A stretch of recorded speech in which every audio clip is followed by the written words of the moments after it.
Cheikh, pouvez-vous nous donner plus de détails concernant la deuxième phase, qui est la phase de production en sciences politiques? Oui, bien sûr, parce que c'est une phase très importante.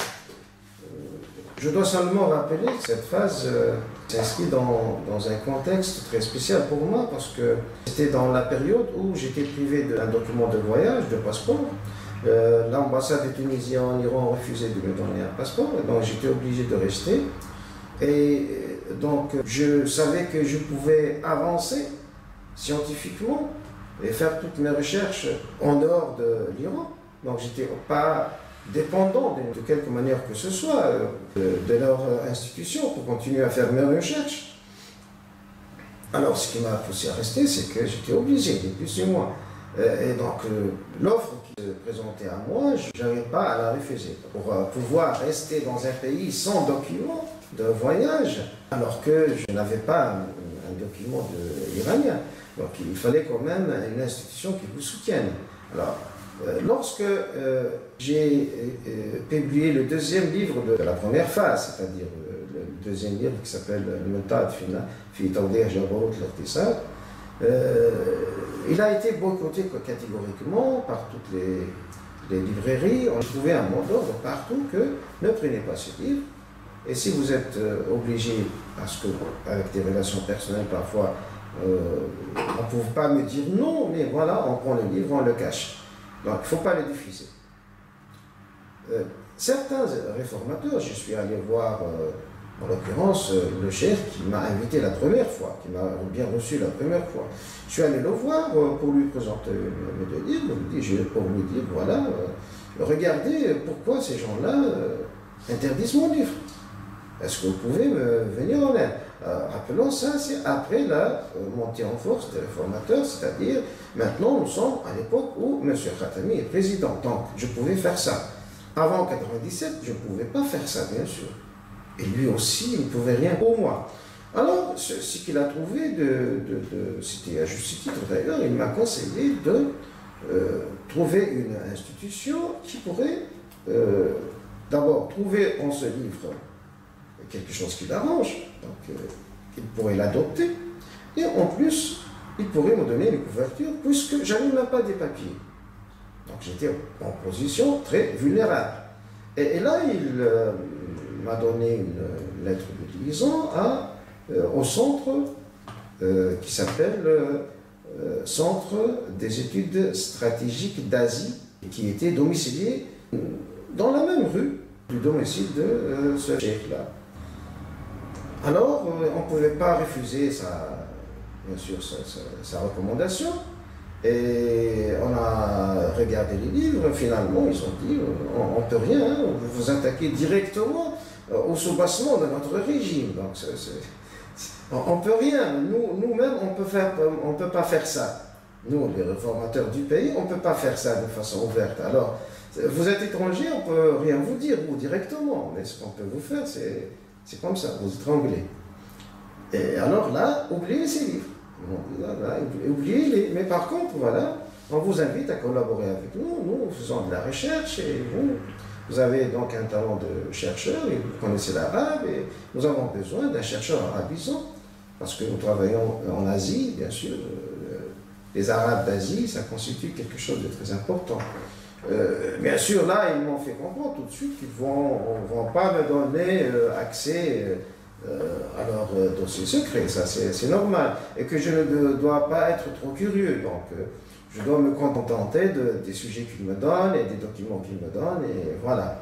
Bon, c'était compréhensible et c'était comme ça. Donc j'ai collaboré avec ce centre des études stratégiques de Rome de 1998 jusqu'à 2001, la date de mon départ. Là, il y a eu la préparation de la visite du président Khatami à l'ONU pour faire sa célèbre communication, son célèbre discours. Je pense que c'était en décembre 2000. Mais la préparation s'est étalée sur plus d'une année.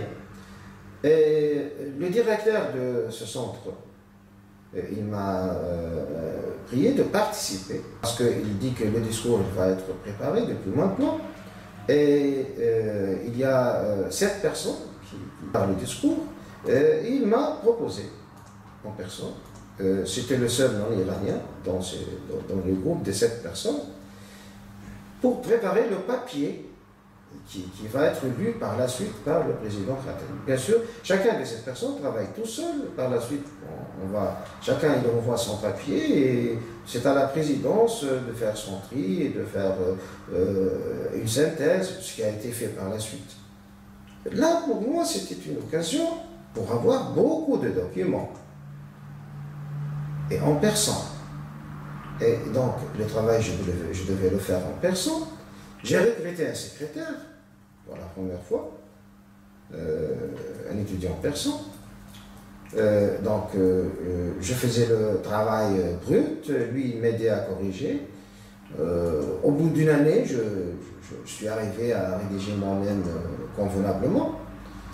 Et c'était pour moi quelque chose de très intéressant parce que d'abord j'avais accès à des documents en persan très riches qui venaient, certains qui venaient des archives des affaires étrangères et donc tout ce qui concerne la politique internationale. Et donc là, l'idée qui s'est concrétisée, c'est que pourquoi pas un grand travail de fond pour analyser le système international. Et de là est né, c'était pas quelque chose qui m'est venu avec un coup de tête, c'était une proposition qui a mûri pendant plusieurs mois. Au lieu de faire un tout petit papier de 30 pages, 35 pages, finalement il a pris la dimension de 35 pages, le papier que j'ai fait, j'ai présenté à la présidence. Au lieu de faire ça, que cela soit le point de départ d'un travail de fond qui pourra être par la suite publié par le centre. Par le centre aussi, lui, il avait besoin de faire une production scientifique, avoir plus de budget. Alors, il faut le dire ça clairement. Chacun cherche son intérêt. Donc, on a d'autant plus de budget qu'on fait plus de production.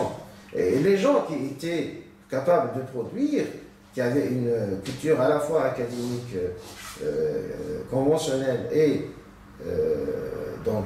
religieuse, n'étaient pas nombreux. C'était l'occasion pour moi de me lancer sur cette nouvelle spécialité qui est la politique internationale. Et j'ai fait le livre qui s'est divisé en 4 volumes, qui s'appelle La généalogie du système international.